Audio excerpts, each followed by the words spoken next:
Hi, welcome to the podcast Selective Aggression. My name is Tanner, and joining me today is actually not Robert, but Sean, one of our writers. Sean, why don't you go ahead and introduce yourself? Hello, I'm Sean Norzer. I do write the series previews and the farm reports for ManiacBall, and I do various other things and like keep up with the depth charts and everything. But yeah, so thanks for inviting me on. Yeah, no problem. We're actually recording this at 2:50 in the morning, so you can tell, you know, we're a little bored here, but let's go ahead and talk around the league and essentially what happened. So we'll talk about Robert's recent post, which is around the league, and essentially we'll just go through some of the moves that were made around the league. All right. So the biggest ones here, Hanley Ramirez and Pablo Sandoval signing with the Red Sox. Um, Essentially them getting the two biggest bats on the market, I would say. Yeah. And also not great for us because the Red Sox have a protected pick, so they're losing their second and third round. So we're not really moving up in the draft at all. We're pretty much staying the same. So that kind of stinks. But it also makes the Red Sox have a very, very, very strong lineup. Yeah, but I mean, we've seen like over the years where Texas has a strong lineup, but if you don't have pitching, it just doesn't work out. Yeah, evidenced by the Angels in past years as well. Yeah, the headline of the Red Sox rotation is Clay Buchholz, and then they have some prospects. Yeah. So they're definitely going to have to shape up that rotation, and one of the ways they could do it is re-sign John Lester, or they could go ahead and acquire Cole Hamels, which I don't think is possible because Ruben Amaro wants two or three really good prospects, as well as the team to take on the entire contract, which just sounds crazy to me. Why don't the teams just acquire Lester through the money instead of having to pay the money as well as the prospects?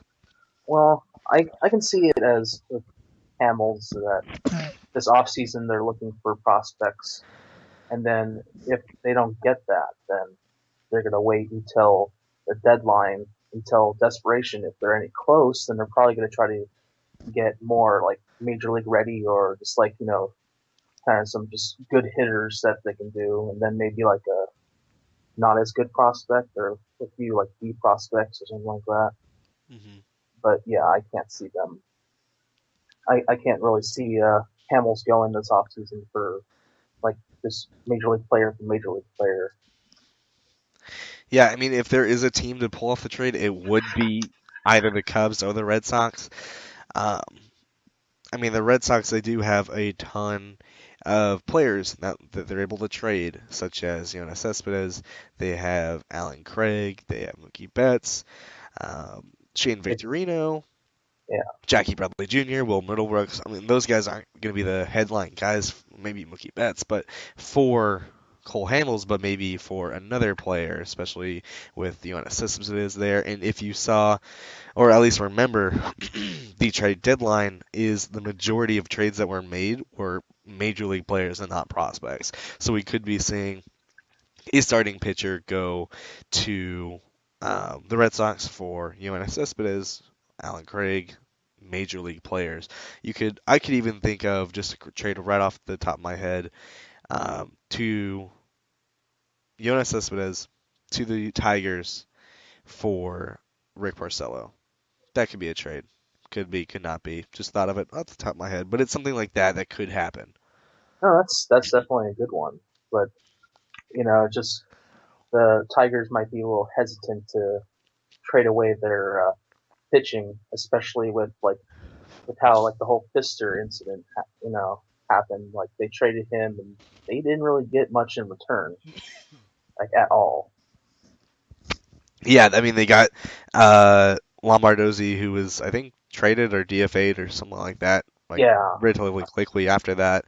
he And was just a then throw-in. yeah, and then they got Robbie Ray, who's supposed to be a upside as a number two, number three pitcher. I mean that's pretty good, but um, That's pretty much it. And then a reliever. So I mean, Yeah, it's Ian essentially Kroll. yeah, Ian Kroll. It's essentially two spare parts and a solid prospect for a very good pitcher, cost controlled, at least arbitration controlled Yeah, very pitcher, underrated. very Very underrated as underrated. well. Yeah. So I mean, they see that, and then fans have just been, they see him just dominate, and the Nationals continue being like, I mean, a little less of an underrated pitcher, but still solid. And then they didn't have anything to show. Of course, they traded for Price, so there's always that. Uh-huh. Yeah, I mean, I'm not sure if the Tigers want to give up their pitching. I mean, even they do have a good offense, but they do have kind of a hole in left field now, in center field as well, with that Austin Jackson. But they do have Anthony Ghost, but that's more of a platoon in center field, so mainly left field is what they need. You know, Cespedes could fill that hole, but maybe just not for Rick Porcello. Other news around the league: young Carlos Stanton extended by the Marlins, a huge deal, huge giant deal, 13 years, 325 million. Yeah, that was just. I mean, I honestly think he deserves it, but you know, if you look at, of course, if you look at like a Pools deal, the Stanton deal just blows out the water because the end of the Stanton deal, he's going to be like mid 30s, where Pools is going to be, you know, hitting in the 40s. But Stanton, if he just if he has like his average of his production through most of the thing, it's going to be worth it. Absolutely, especially with the Marlins not being such an exciting team outside of Stanton and Fernandez. Yeah, I mean, it's a good signing, as in they locked in their top player, but it's definitely like a Marlins move. I mean, they had to pay way more than they really needed to extend him just to keep him around. So, I mean, this is the only way Giancarlo Stanton would sign this extension if he got just a major amount of money. And if he does opt out after 7 years, it's a 7-year, $218 million deal. And Trout's deal was 6 years and 144 million. So that's kind of gives you a sense of how much has at least Mike Trout has maybe left on the table as far as an extension, or just how much they paid Stanton. You can see it either way or both ways if you choose. Yeah, it's just, I mean, yeah, obviously you got to compare it to like Trout's deal, but the Trout is he just saw the opportunities like that, like yeah, we can either go really long with an opt out, or we can just go to the pretty much around the point where he would have an opt out in a longer contract, Hmm.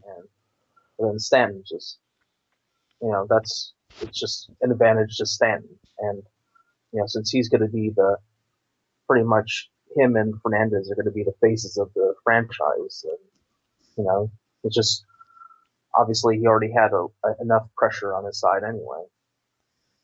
Right. Just, I mean, I wonder what they'll do as far as spending. I mean, I really thought they would sign Adam LaRoche. Yeah, Adam LaRoche. Yeah, For their first base, but he went to the White Sox. It's kind of surprising, because now they have two first base DH types in Abreu and LaRoche. And I mean, it provides a pretty good support for Abreu, and that he's a left-handed hitter with power. He'll definitely do way better to sell than he did with the Nationals. So, I mean, good signing by Rick Hahn, and it definitely shows you that the White Sox are ready for contention right now. it's definitely a step up from having Paul Konerko and Adam Gunn as their like kind of trade off first base DH kind of types. Yeah, it's a huge, huge improvement from old Canerco and strikeout Central Dunn Gunn. to a. You could say you could legitimately say that Abreu is a 300 hitter, um, and just with his power, and then with Adam LaRoche and his power and his discipline and pretty good defense as well. I mean, that's pretty good for your lineup, pretty good for your defense. I mean, overall, great signing. yeah, I mean, it's a perfect fit. I mean, they're not going to really, you know, have LaRoche at DH most of the time or Abreu at first base most of the time. They're going to switch it off, and it's just obviously like LaRoche is not as talented as like with his glove as Abreu, but Abreu isn't exactly a super gold glove at first, but it's a good balance to be able to have have options and kind of like what you know like Sosha possibly wanted with like Pujols and Crone to be able to kind of switch off at first and DH. Right. And then more first base DH types being moved around. The A's signed Billy Butler to a 3-year, $30 million deal, and they also acquired Ike Davis from the Pirates. Two moves that are kind of strange, considering that Billy Butler is the first base DH type, and the A's have many of those. They have Brandon Moss, they have John Jaso, who's also can play catcher, but not really. And then some more. I mean, more guys that are all kind of first base DH types. Josh Reddick, who can also play outfield. Yeah, Stephen Vaught. I mean, you're looking at guys, and now Ike Davis. Now they're going to have, some trade talks. There was a report on MLB trade rumors that they were receiving calls on their left-handed hitters. I mean, it's just interesting for the A's to see, like these moves that they're making. You always want to like really go in depth into them to see like what they're yeah. trying I to mean, do. But go ahead. Mhm. oh yeah, no, I was just No. saying that like they kind of become almost like the new Mariners. Like the Mariners have had like kind of a hoarding of first base, outfield, DH, like their whole rotation, and until like Jesus Montero just kind of just went off the deep end or whatever happened to his season, but they just have plenty of options, and obviously Moss is going to get some phone calls. He's a solid guy, and surprisingly great against like left-handed pitching for him being a left-handed hitter. Yeah, I mean it's interesting to see what they did and how they're stockpiling these guys, and we all know that the A's were fly ball hitters. Just about every single one of their hitters were fly ball hitters, and they acquired another one, Ike Davis. In Ike Davis, I haven't really looked into much the batted ball profiles of Billy Butler, um, but I mean, you can definitely say that they're stockpiling first base DH types, really just adding more, I guess, power to the lineup, more balance, more of, he's a right-handed hitter, so you got that going for him. And then um, back to where we were talking about the White Sox and how they're starting to contend. They do have an opening, at least in multiple positions, but one that's notable is second base. We have a top second baseman that we could trade, or at least we are talking to other teams about trading for. That is Howie Kendrick, and there have been reports of him talking with the White Sox, talking with the Yankees, talking with the Blue Jays on possible trades. I don't think the Blue Jays will go for him anymore because they traded for Devon Travis from the Tigers, but the White Sox and Yankees are definitely in play. Yeah. Um. Coughing I too mean, much.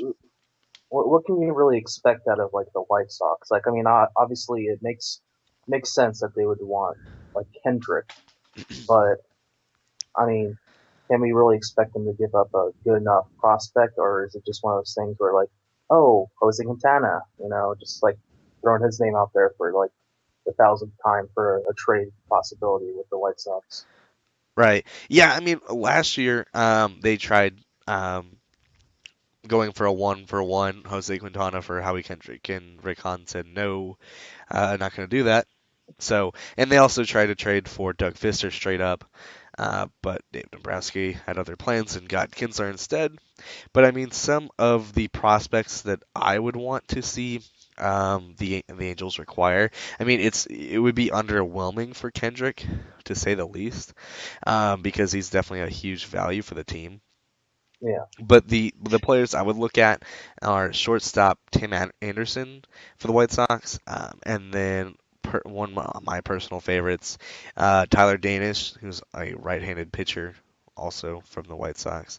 And those two guys would be a decent package, maybe one or two, no, not two guys, but maybe just one other player in that package would be a solid package for Howie Kendrick. But I mean, we can't really talk too much about what Howie Kendrick's value is. I mean, we can definitely see it to how we value him, but how the industry values him, that's kind of hard as for making these kind of trades. We have no idea how the industry values these prospects, how they value Kendrick.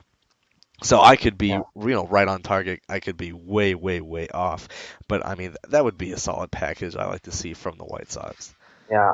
I wouldn't like. I can possibly see Danish, but I don't see Anderson, especially with like the rumors of Alexi Ramirez being like possibly on the Mhm. trade block or anything that they might want to keep Anderson for their future shortstop because after Ramirez, it is Anderson pretty much. Yeah, I that's mean, pretty much it. yeah, I guess it's so way better situation than the Angels with their shortstop, but I guess Baldwin and that, that's pretty much it unless you want Stamets. Yeah. Well, I mean, Stamets could provide some solid defense. I mean, he's very good defensively, but just offensively, not too much. He'd be a great Brennan Ryan mold, or just a good utility infielder, but not someone who I would want starting. On the Yankees side, they do have some pretty nice prospects. Apparently, not really apparently, but not a lot of people think of the Yankees for their prospects, but they do have some interesting guys.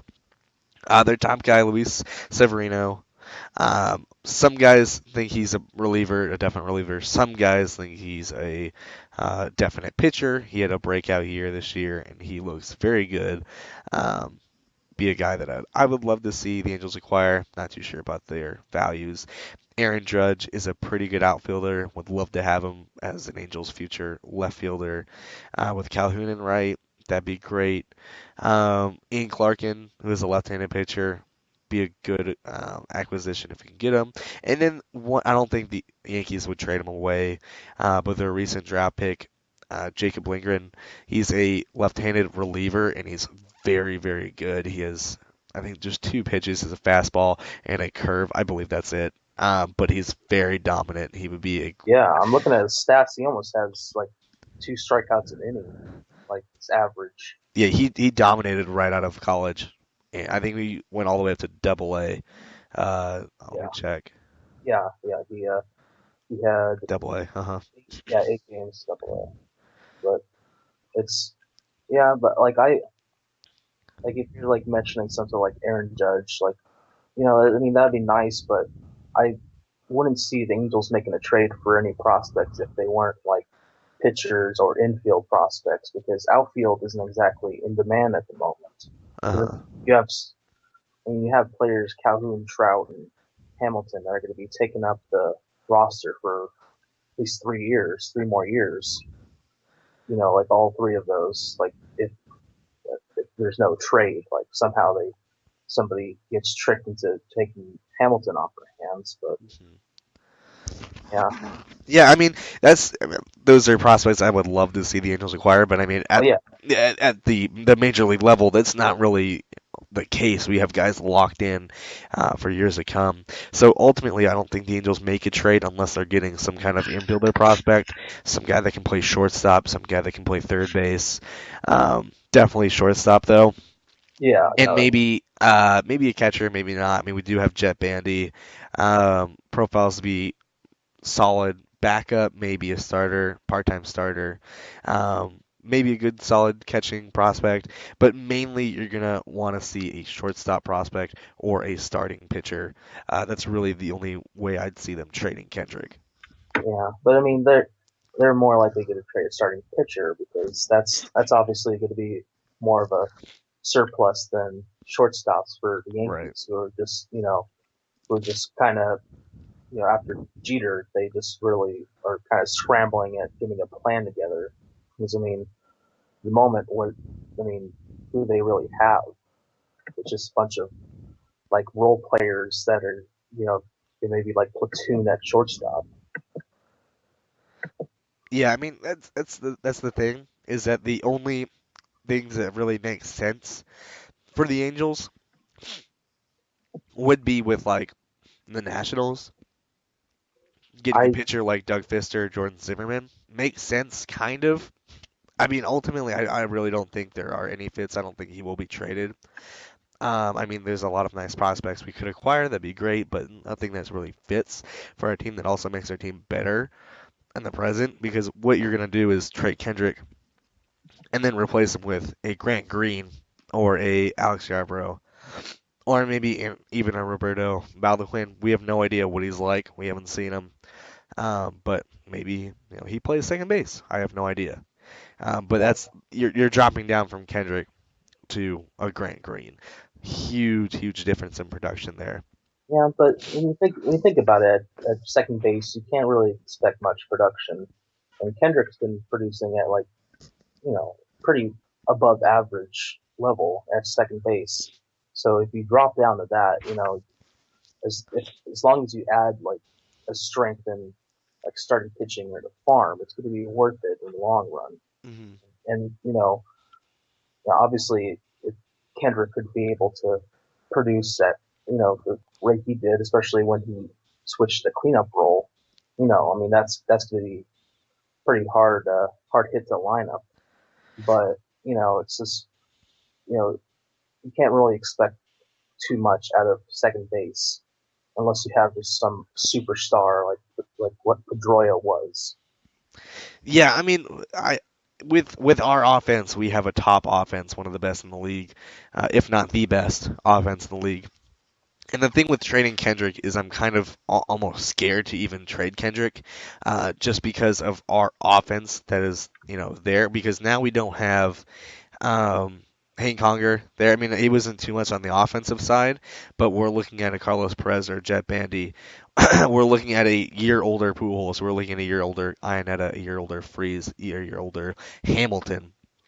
And that's something that is also scary because I would want to keep Kendrick for his offensive and defensive value because you know that Pujols is going to decline, Hamilton's going to decline, Inetta's going to decline. Freeze looks good. He might just improve from last year based on his last 2 months on the season. But you're looking at a huge decline in power in left field, maybe a big decline at first base. And to be honest, for the DH, Cron, it does not impress me at all. He does not look like a guy that could be a solid contributor to Yeah, the team. Maybe they send someone for DH. I don't know. Maybe it's just a rotating kind of thing.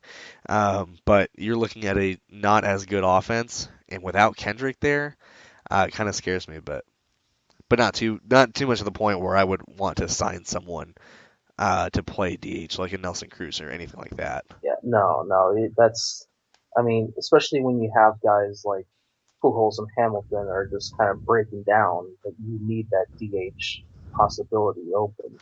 With Crone, obviously, he's young, he still needs to work on some stuff. Ugly swing, just takes ugly hacks up there. But, he still has potential at, being a DH. And, definitely need that DH like possibility open with Hamilton and Pools because there's no way that they should be able that not be able, but that they should go out there each day in the field because they're not even gonna make it through the entire season if they do that. Yeah, I mean, as far as DH goes, I'd like to see the Angels at least sign someone left-handed that could bring some power. Think of like before when they had Russell Brandon, that kind of guy that can just provide some power off the bench, maybe in a platoon role at DH with Carlin, but someone who could play every couple of days there. DH, maybe on first base as well. That's left-handed. That would be great to see. Um, enough about Kendrick. Let's talk about the rest of the American League West, and by the American League West, I mean the Mariners. A lot of talk about the Mariners trying to trade for a right-handed bat. They've been trying to get one forever. Same names, Justin Upton, but now he's on the Braves, and Matt Kemp.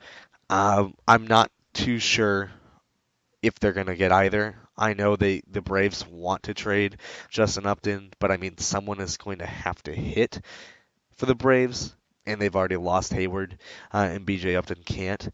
So I don't see the Braves really looking to trade Upton unless they get a very very good return.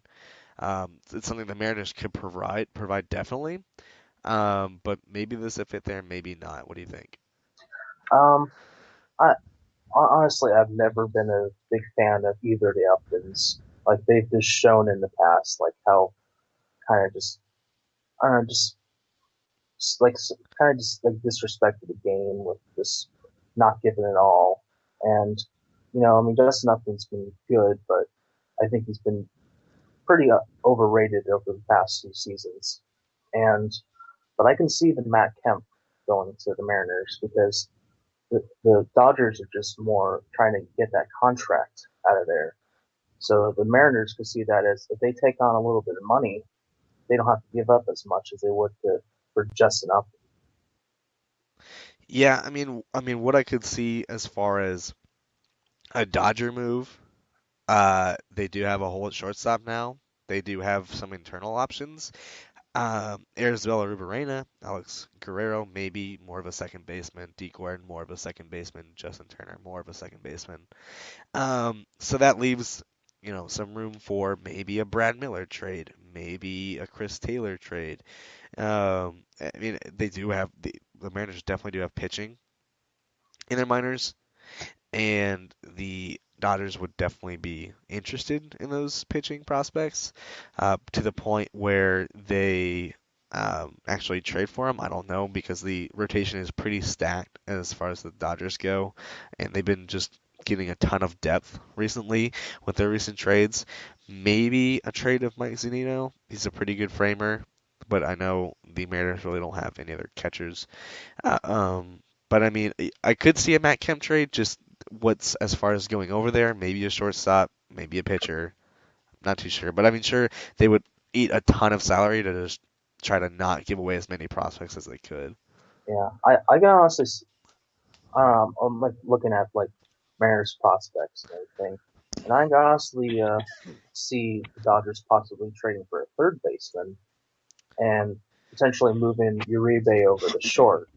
I mean, Uribe would be definitely be a better defensive option than Ramirez would have been. And I'm looking. I don't know how highly touted DJ Peterson is for the Mariners, but third base prospect that played in Double A last year. I can see him.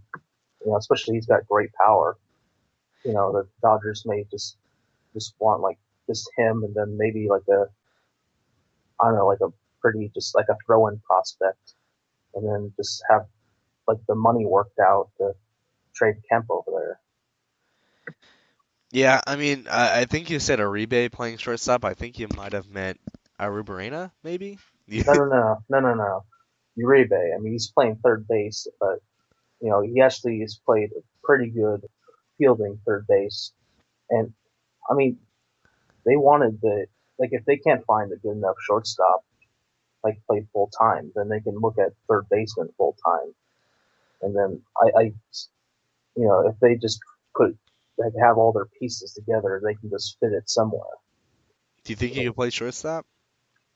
I can I can see the Dodgers trying that out with all their pieces and everything that they can have that they can have that during spring training, kind of like a just I mean, the last time he tryouts. played shortstop for a majority of the time was in 2010, and that was in with the 2015 season. That's 5 years ago. I don't think he'd be able to play shortstop, but that's just me.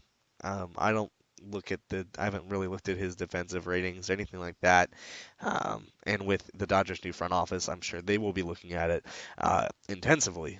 With all of their new additions, and I'm sure they'll make a pretty good move as far as someone that plays shortstop. I mean, they've looked at Alexi Ramirez, so maybe that's a possibility.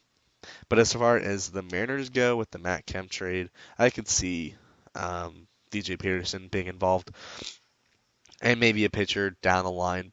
I mean, you can never know with these value kind of trades. At least with prospects, you have no idea how they're valued. But it's nice to think about. Yeah, And things that are not nice to think about. Brett Anderson, if you haven't seen, he tweeted out, and it's since been deleted, but he tweeted out after Lucas Harrell got signed by a Korean team. Brett Anderson tweeted out, "Remember when the Astros and Lucas Harrell thought he'd survive in MLB? Dot dot dot. That was funny." And yeah, Lucas Harrell responded, "Happy Thanksgiving. God bless you and your family." I'm not too sure what's wrong with Brett Anderson, what's going on, but I mean, if you, I don't really want to even get into it that much, but I'd rather talk about just the makeup and how it relates to baseball and just social media. As a free agent, I wouldn't be saying anything like that. Just as far, I mean, it really just shows who you are. I mean, maybe teams already knew who Brett Anderson was, but I personally didn't. And if yeah, I was a GM and I didn't really know about his makeup that much, and I saw that, I mean, maybe every single other player, sorry about that, maybe every single other player thought the same exact thing, but didn't post it. But maybe they just thought it. The guy that posts it to social media and voices his opinion like that just out of I don't know the background between the two, but that's just something I wouldn't want in a player at all. yeah. Maybe he's just like honestly just trying to become relevant again and trying to get his name out there. Whether it's like some people, like the whole saying goes, like you know, bad publicity is good publicity. Like it's just that even if it's like something where he just sound like a jerk or just like kind of out of nowhere, then it's just like his name's out there, so it might become like a relevant conversation out there. Yeah, I mean, I don't know why he did that. He deleted his tweet, so obviously he maybe got a text from his agent Yeah, and probably. said to take that down. Just don't be stupid. And he did take it down. Or maybe he just thought, maybe that wasn't a good idea being a free agent. Or maybe that's not a good idea being just a normal human being and saying that to another human being. Yeah, Whatever. Well, I mean, that's just one of the things with baseball is these guys aren't your. Um, I mean, we shouldn't be putting athletes on pedestals, and they really shouldn't be role models. Really, these guys are just they're playing a sport for a living. Not to say anything bad against that, but it's not like um, there's someone to become one day. It's like I want to become you know an athlete, but more like being the kind of person like everyone wants to be a Derek Jeter, not just because he's a great baseball player, but because he's a great guy. Um, or a guy like a Mike Trout, great baseball player, also a great guy, or just like Michael Young, very nice guy. People want to be like that. That's the kind of role model that I would want people to look athletes at, that kind of thing. But as far as like these guys are, role models, this guy Brett Anderson shouldn't be saying that. What if some kids see that and they think it's okay? I mean, that kind of thing, I wouldn't even think to be like that's the kind of thing we need to be looking at athletes at, like that kind of thing. That shouldn't yeah, be a thing at all. Because I mean, if you look at all the things that athletes have done in the NBA and the NFL and the MLB, there's some pretty bad people yeah. that play Say the those games, least. to say the least. Yeah, but you just think about it. It's almost like the pot calling the kettle black. Brett Anderson isn't exactly you know he hasn't exactly had like the most credit to his name lately, and it's just it's kind of funny when you think it's like who was it? Was it DeRosa or this whole thing with saying like, oh, I believe GMs should be former players, and then Brandon McCarthy responded to him saying, oh well, a GM that wasn't a player got you 2 rings in your career. Yeah, I think that was that Ryan Terriot? Yeah, yeah, Ryan Terry, that's Yeah, Ryan the Riot. I love the last name. Don't like the guy. it. Just from what he said. But I mean, yeah, I mean, if you're gonna tweet something, if you're an athlete, or if you're an athlete, someone who has a ton of followers, or not even an athlete would just have a ton of followers and have some kind of agent, and you want to say something that's provocative, I would check with your agent before saying it, especially if you're a free agent and then trying to get a job. But that's just me. Yeah, Um, it's kind of like almost like a Bill O'Reilly, where it's just like just saying stuff to kind of have a shock factor, even if it's just completely stupid to say. mhm. I mean, as far as the Angels go, there's not a lot of really players on the team that have Twitters. Some of that has to do with the fans berating them, and they just leave. Um, but I mean, as far as the most part, you don't really see anyone tweeting that much like kind of provocative stuff at all ever. And you have the type of guys that wouldn't post that in the first place, like Mike Trout, Albert Pujols, those kind of guys wouldn't really post that kind of thing. And you're Yeah, looking at a team that is starting to look at chemistry and bringing a lot of good guys together in that club.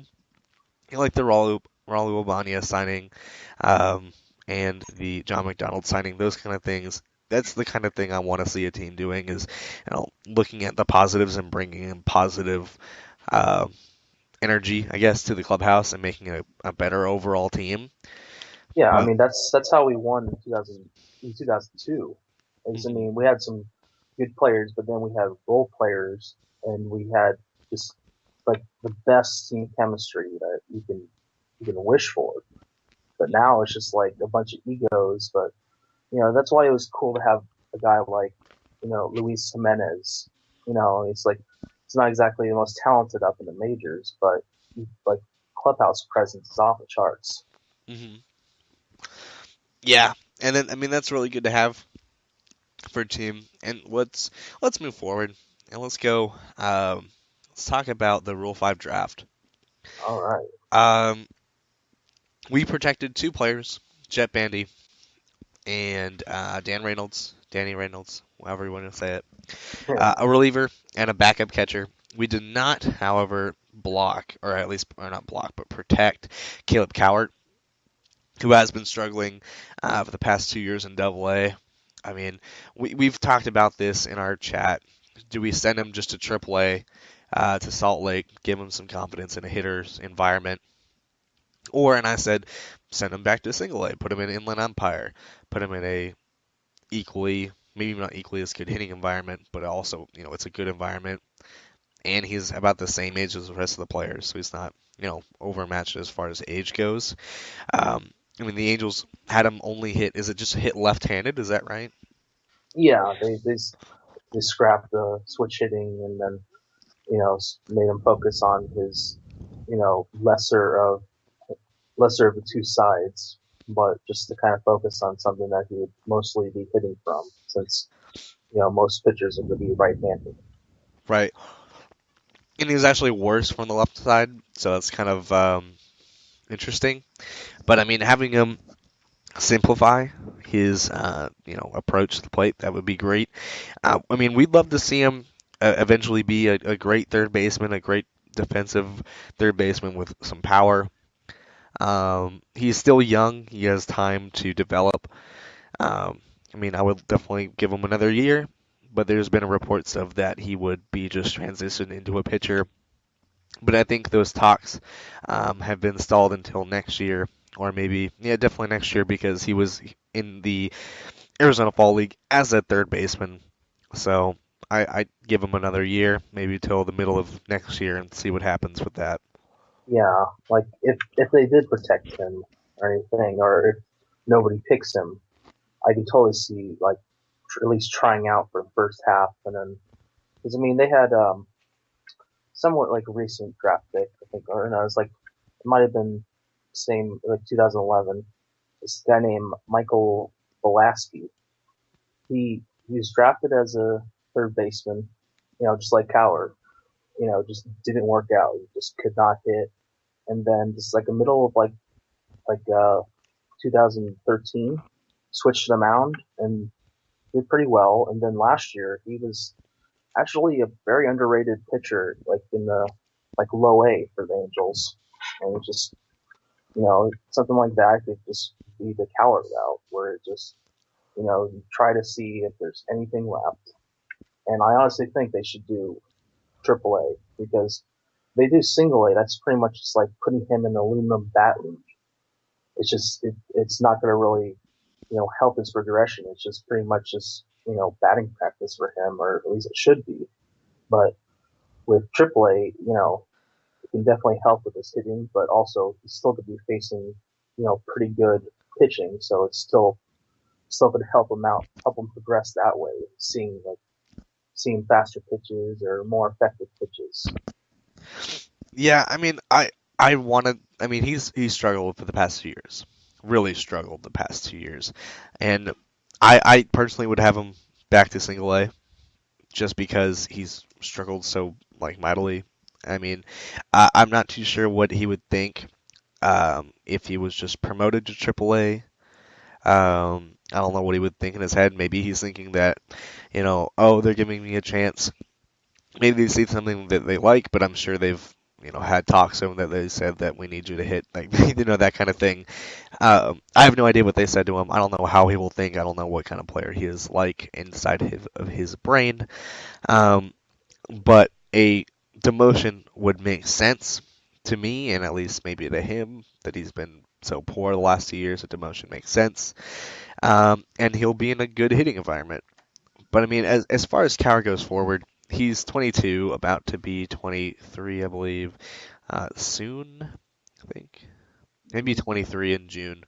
Um, I mean, as going forward, we would love to see a third baseman with pop, good defense. That's definitely way more valuable than maybe than a reliever. That's what he would probably be, a reliever.